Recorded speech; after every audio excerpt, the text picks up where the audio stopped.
Hey, this is JC and welcome to Small Brick City, where we want to help you build a Lego city regardless of the space you have. In this video, I'll be building a MOC from start to finish, and this will be a two-parter, and this is part one. At Small Brick City, we want to find useful things that you could build for your own Lego city, and I'm going to do something different. I'm going to attempt to build a police post. That's right, not a full-size police station. I know a lot of people have done full-size sets of police stations. They've bought the official sets and combined them to make a really big build, or they've made an expert modular building size, which is on a 32 by 32 stud base plate. But what I haven't seen is anyone build a police post. Now, I'm not sure if you have these in your country, but in Singapore, where I'm from, and Southeast Asia in general, there are police posts. These aren't full-size police stations, but it's exactly what you might think. It's a police post. It's a very small police station, and there's place for some police vehicles, and it's really for residential areas and even tourist destinations. I guess it's just so that police can respond faster, and also if people want to make a police report, it's easier than going down to a main police station. And for Small Brick City, we believe that size doesn't always matter, and a police post for a Lego city will suffice if you don't have space for a large police station. This police post will be built on a 16 by 32 stud base plate, so it'll be a half modular size building, but I will be building it lengthwise. That means you can still fit it between two expert modular size buildings, so it'll fit into any standard custom Lego city. Half of the plot of land will be for the police post itself, that is the structure, which will be a one-story building, and the other part will be for police vehicles, specifically a squad car and this motorcycle. As with all the videos of this nature, I will be building this in real time from start to finish. So the first thing I'm going to do is plot out the footprint for the building of the police post. And this is a technique I use for all building MOCs that I do, and that is to use one by something plates, just like this, to lay out the footprint. What this allows me to do is to see the area size of the particular building as well as the shape, and that's before I put any bricks on. So this is a very useful technique and something you can consider if you're building any MOCs. So first I'm going to figure out the size. It's definitely going to start from the end over here because I'm building it to be placed between expert modular buildings if needed, and the other side of the building will come somewhere here so that I can fit the squad car and a bike. So I'm going to use this plate here as kind of a measuring stick, and maybe I'll do something like that. So that seems big enough for these two vehicles, and let's build the footprint. So I'm going to start by building the footprint this way. I'm going to keep two studs in front free, that's for the sidewalk. And for the back, I'm not sure if I'm going to have a back lot. Let's say we won't have a back lot, so I'm going to build the entire building all the way to the end. That means that I will use a variety of different size plates so that I can build the footprint, and I'll do that right now. So what I've decided to do for now is actually to have a back pathway here, so that's symmetrical with the front over here. So it is slightly smaller. Now I've left a gap over here because this is going to be for the main door, but what I want to do is to recess the door slightly just so there's a bit of visual variety. So I'm going to use jumper plates just like that, and this will allow me to recess the door by half a stud. So that will make it a bit more visually interesting, and just to create a bit of a difference for the door so it doesn't really be flush with the entire front facade of the police post. The next thing I want to think about is basically some kind of a holding area or a cell. So I've got a door over here with a jail door or cage door. So that's going to be somewhere here because this is my main door. Now if you think about it, it makes no sense to have the jail cell directly in front of the door, and you don't really want people seeing it once they come in. So I think the jail door should face the back, so no one from the public would see it. But I also have to think about a side door because I do want the policemen to be able to access the vehicles from the side. So I would put this here. So this will be the side door. As you can see, cops will come out to get to the vehicles, and it'll be fine to have the jail door here, and it's good that it opens this way, so even if a bad guy happens to break out, he can't escape from the side door because the jail door is in the way. So that means I will have to use plates to also raise this area over here, and then put something over here that will be a 1x6, just like that. And more or less, I think this will be the footprint of my police posts. But now I'm thinking even further. Imagine if this is my door. Let's look for a door. So this will be my main door, probably. That will go here. I do not want members of the public to come in and be able to access, of course, the police post. So you need some kind of wall or divider here. So that means I can have another 1x6 over here, like that, to put some kind of a dividing wall, so that when you walk in, you can't straight away just get into the area or the police office area over here. So this is more or less the layout for my police post as I envision it. What I need to do now is to build it up with bricks. And the first thing I'm going to do is a foundation layer. And this is again another technique I like to use. I like to use a dark colored brick. Now, I'm using this dark gray masonry brick, but really any dark brick color as the foundation brick acts as a good contrast. It makes a build look solid. And because I'm going to have a lot of white in this particular building, because a lot of police buildings are white, gray, and maybe a bit of blue, this acts as the foundation, and there'll be visual contrast. I don't just want white walls all around. That would be very boring. This will allow me to create some visual contrast by laying this dark gray brick all along like that. So I've laid down my foundation brick, but I have left two gaps here because this is the door. I want to frame it. I want the door to be a bit different in terms of the design, at least the bricks that frame the door. Again, just to create visual variety and also just to give importance to the main door. So I'm going to use these dark gray bricks, but they are log bricks. And what this does, of course, it makes it look a bit different. And let's look for more log bricks. I have some over here, and that goes over here, and that creates a little difference. Of course, we'll create more difference as we build up over here. So what I'm going to do is build up white brick over here.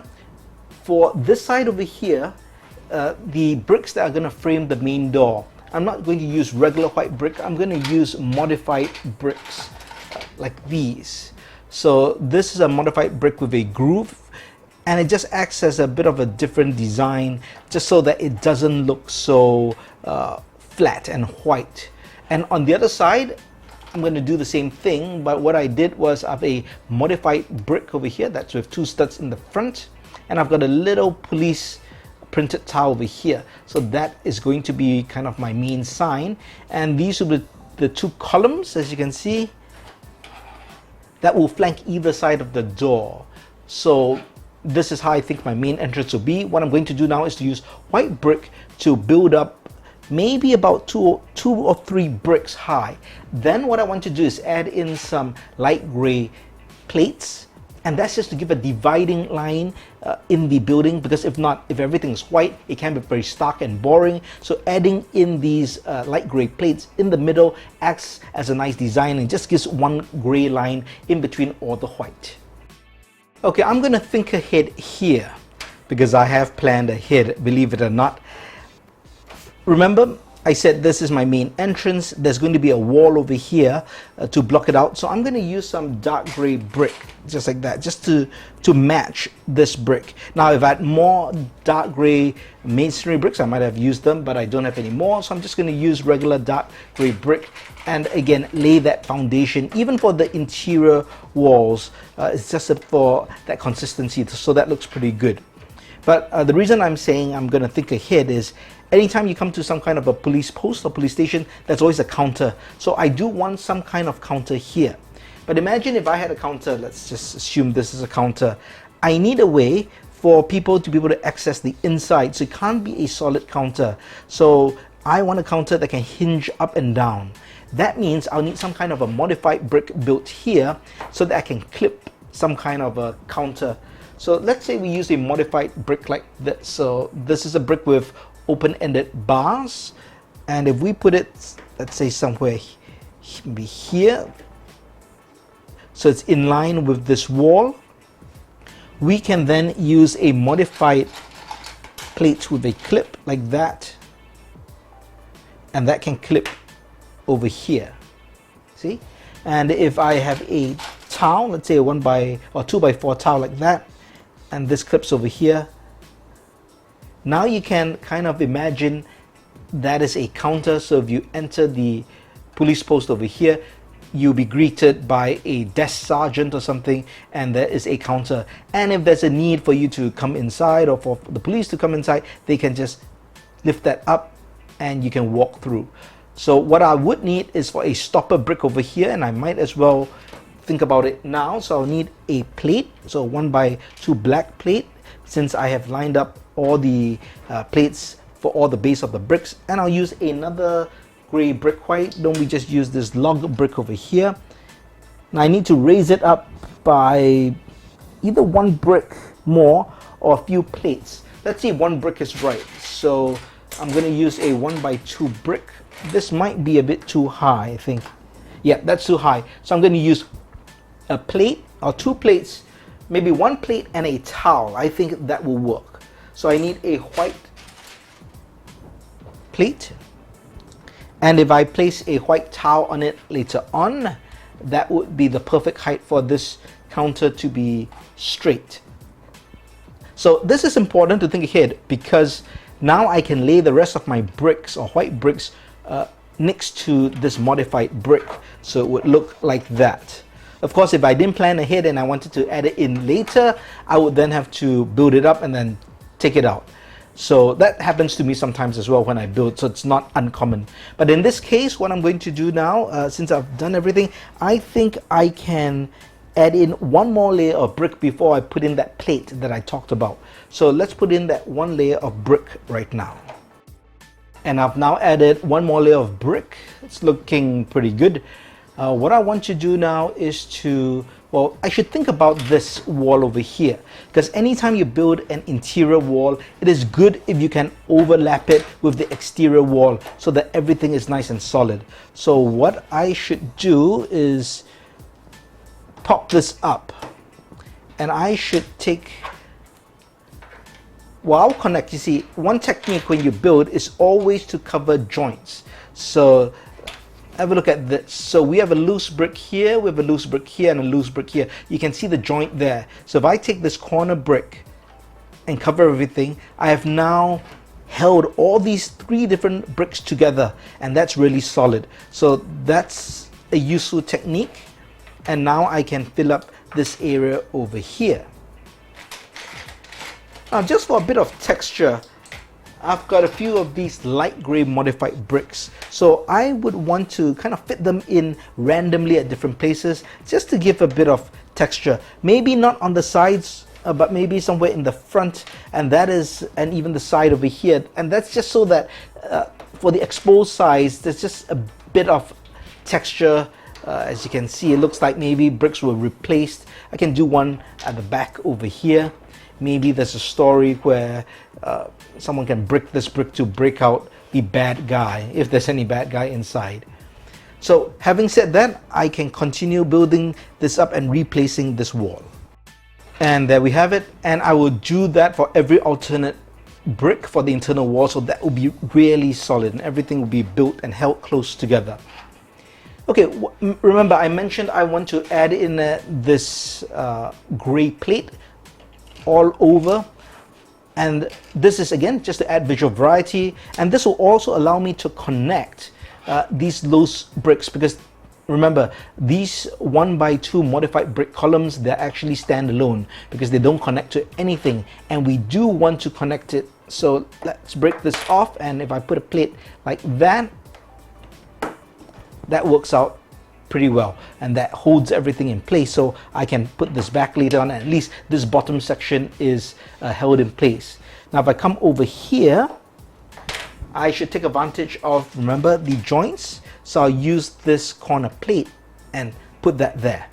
So with that in mind, I'm going to plate the rest of the walls over here.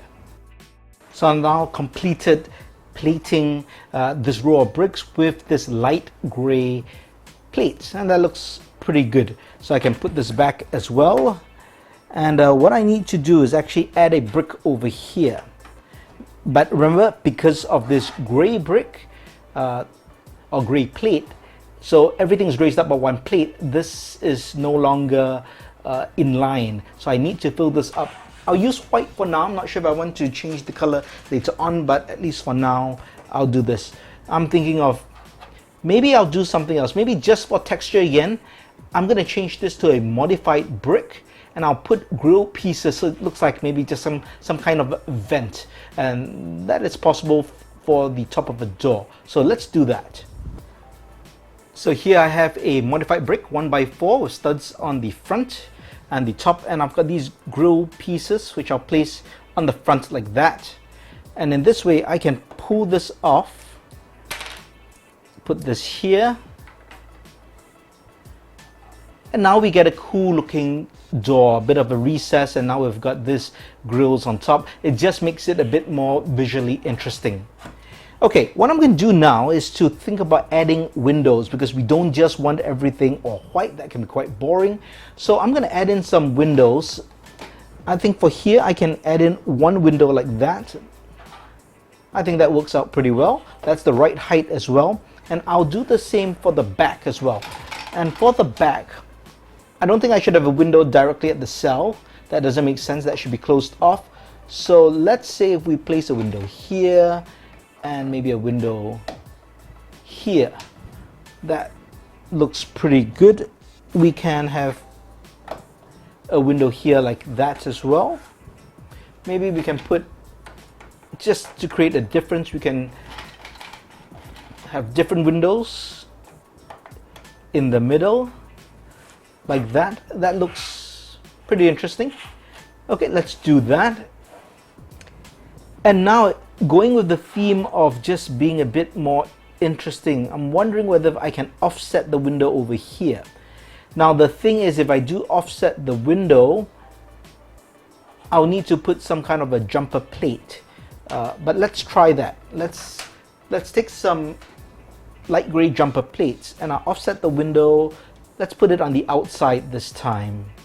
Or shall we maybe we'll put it on the inside so it's recessed like the door. Of course, the issue when I look at it now, it would protrude like that, but maybe that might work. I could build in cabinets underneath later on.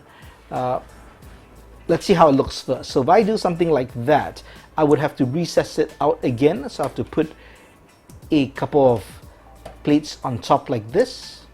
I mean, that looks pretty good from just the texture. From a practicality standpoint, I do eat into this particular part of the office, but maybe, as I said, we can put some kind of filing cabinet. So let's not worry about it first, and let's do that. I will need a 1x4 plate here. Oh, and notice this is recessed out, so I actually have to fit this, and that actually works, because if I take this out, I can now take jumper plates but in white, and I'll put it here so that everything will be back in the same row as well. So here, if I put the jumper plates this way,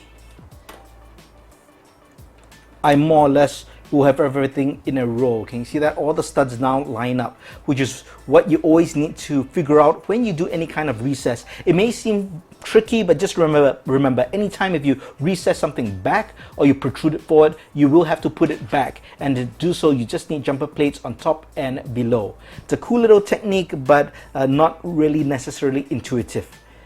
So let's continue building here. So over here I'm gonna again build it so that it goes over here like that, and I'm going to build up the rest of the brick wall. Well, let's have one more window, and that's for the jail cell. And I have this particular window piece with the bar element, so that looks pretty cool, and that can go somewhere here like that. So that does make sense to have a jail cell here or the window, and I can now build up bricks all over here on top so that everything will be lined up. So what I've done here is also to build this part of the wall locked with the exterior wall, and that's just the part above the jail cell door here. And remember, anytime you have interior walls, you do want to try, if you get to interlock them with the exterior wall, and that forms a really stable build for your entire structure. So let's finish off the side over here. And it looks like I've completed this main 4 walls and the interior walls of the police post. Okay, notice this wall over here, I didn't build that, and that's because I'm not going to use a white wall, otherwise I would have built it into this column, maybe, or at least the plates, but I want to have it glass, see-through, so that if this is where the police officers are working, you know, someone may not be standing here all the time, they can see someone come in through the glass. And I'm going to use these panel pieces over here, and that works really well. As you can see, if I place them in a row, it's aesthetically pleasing, it's also functional, and it looks pretty good. So what I do need to do is to plate this over here, and I'll use a 1x6 plate, so that keeps everything on the same level. And here's a top view of the footprint. Main door, you come in, that's the counter, a little walkway over here. Obviously we can have some kind of office space here. We come here, that's the jail door, that's the side door to the parking lot for the squad car and the motorcycle. So this looks pretty good. What I need to do, as you would for any kind of a modular building that you build, is to secure the top, and that we're going to use these white plates, and we're just going to secure everything together so that everything is strong, including this newly placed glass panel. As you add top plates like that, the same principle applies. You want to add plates and overlap any joints. Remember, this top layer of plates is to secure all 4 walls of your build, or at least all the walls, including internal walls of your build. So you always want to overlap joints. So that's an important point to remember. And there we have it. We've plated the entire walls, both internal and external, and you can see just how secure this entire build is, and that's the mark of a solid build, and you always want to try to achieve this as you can. So what I want to do is to have a roof which will be modular, so that will be placed on top. So the final thing of adding to this top edges of the walls is to put tiles with some jumper plates. So I'm going to tile up everything and add some jumper plates so that when I put a roof on, it will hold in place.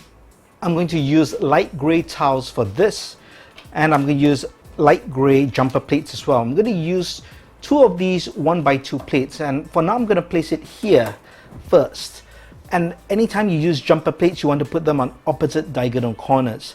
However, when you have internal walls like that, you may want to consider putting in a single stud like that. That's just to hold things into place. So if I do something like that, I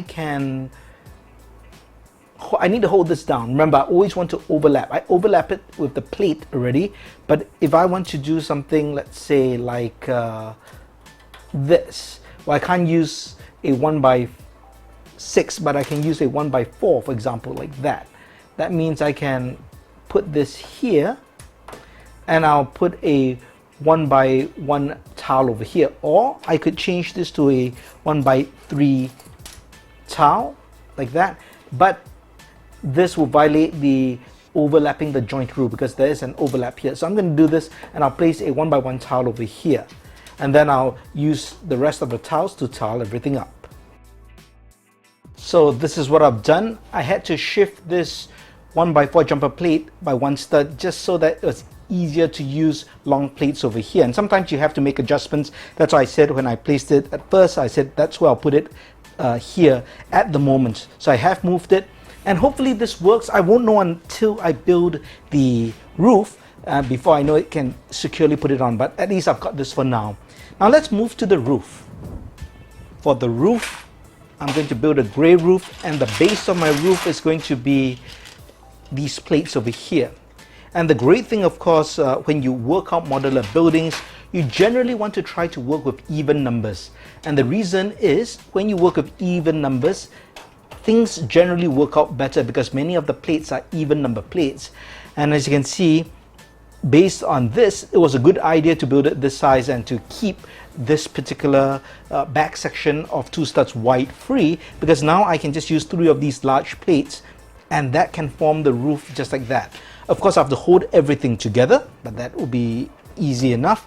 And this will be my modular roof. Now, modular roof is one that can lift off so they can access the interior of the building. So the first thing I need to do is hold all these plates together, and the most common way to do so is to take long plates and just to build around the border underneath the plates to hold them all together.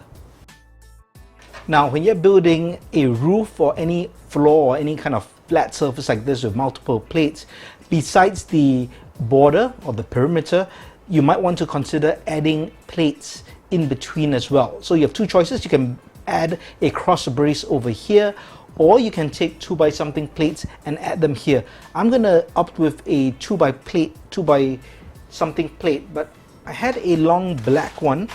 Let's see if it works. Oh, it happens to be just right, so that works out very nicely. I will use this as my central beam, and as you can see now, everything is held together really well. And we can do a test by putting this on top, and I've pressed it down onto the jumper plates, and that's really secure. Let's see if I can take it out easily, and that's easy enough. So this works. The placements of these jumper dots or studs work very well, and this will be my roof. But of course, we just can't have a roof like that. That would be too boring. We need to add some detail. Now, this is a modular building, so if this is going to be placed against a building here, you can't have anything jutting out this side, but I definitely can have things jutting out at least for the front and the side over here, because this is a side that the public will see. For the back, I think we can just have it straight, not too critical there. So let's do a technique that I like, and that's to use reverse slope pieces. Or, well, in this case, I'm not going to use reverse slope pieces, but I'm going to create that effect. I'm going to use these modified bricks and a cheese wedge, and I'm going to place it like that. Now place a log brick in between like that, and place another one of these to the side, so it looks like a reverse slope brick, because that can achieve a similar result. But this just gives a bit more texture because you see more separate parts. And I'm going to do this for 3 sides. But for the side of the door, I do want to make things different. So let's see what I can do for the door. I can add a bit of a difference. Let's see. I can change things up a bit. I can use the same modified bricks, but instead of putting a cheese wedge piece, I have this slanted 1x1 tile, and that can form quite a nice design. And again, it's just to accent that door. So let me work on this and we'll see how it goes. So here's the roof that I've created. Pretty interesting design, but all these are loose bricks, as you can see. So I need to hold everything in place. So the technique I'm going to use here is I'm going to put an additional bricks over here, and then I'll cover them with 2x2 tiles. And here we have the completed roof. Let's see how it looks like. Let's take this out. It looks pretty good. You can see this part here looks a bit different. Simply because this is the part above the door, so I thought it's nice to just make it a bit different. And here we have the rest of the protrusion and details on the other side, and the back is just straight brick as well as this side over here, and that fits on pretty well. And I think we've more or less got the exterior of the build done. And let's see if we have enough space. If we put the squad car over here, and there's enough space for the bike over here, that'll be pretty good. And there's still space for the door to open for police men and women to get out to the vehicles. Alright, I think we've got it done for part 1. I hope you enjoyed this first part of building a MOC from start to finish with this police post project. Now in the second part, I'm going to work on the detailing of the inside as well as the outside of the police station. I might also try to make some changes and see if I can make this look even more interesting on the outside, or maybe more so that looks like a police station. At this point, besides this police sign, I can't really tell it looks like a police station. Maybe I can put I don't have stickers or any more signs, but maybe can do something to add something here. So I have to think about that. But part 2 is basically about detailing and adding in minifigs and just making it interesting and make it seem worthy to fit in any custom Lego city. If you liked the video, please give it a thumbs up, and if you haven't, please subscribe to the channel and turn on that notification bell so that you get notified when part 2 of this video is up. Thanks for watching, and check out these 2 videos before you go.